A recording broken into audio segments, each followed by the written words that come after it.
Bon, comme je suis un très très bon bricoleur, bah, je me suis encore trompé. Voilà, je peux pas mettre les embouts là avant de fixer là. C'est une bêtise. Voilà, j'ai besoin de ces petits écrous pour pouvoir visser sur les tuyaux là. Voilà, donc je redéfais ce que j'ai fait.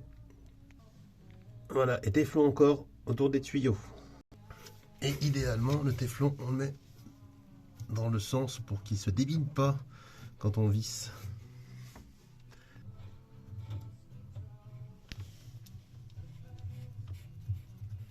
Voilà, on visse fort à la main.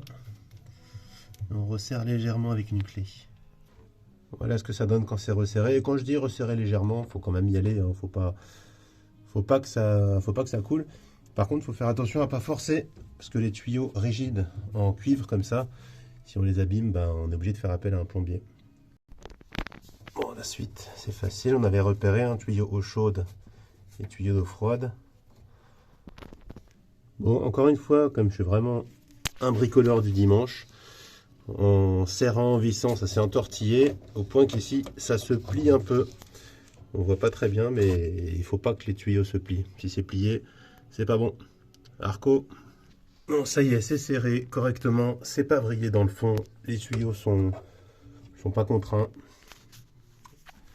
Je vais pouvoir fixer le pommeau de douche. Voilà, je visse à la main. Et puis voilà, je vais remettre l'eau. On va couler, on va laisser couler, on va voir ce que ça fait. J'oublie pas de refermer les robinets que j'avais laissés ouverts.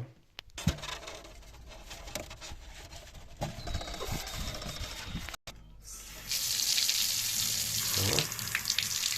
Ça fonctionne.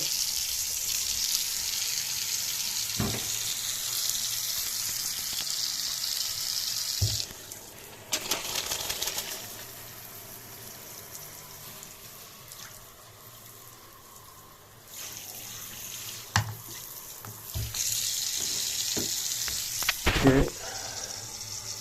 Pas de fuite ici.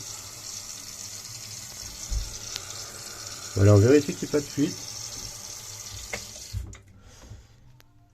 Et peut-être y revenir aussi une heure ou deux après pour voir s'il n'y a pas quelques gouttes d'eau, s'il y a des fuites lentes. Voilà. Donc tout se passe bien, c'est terminé.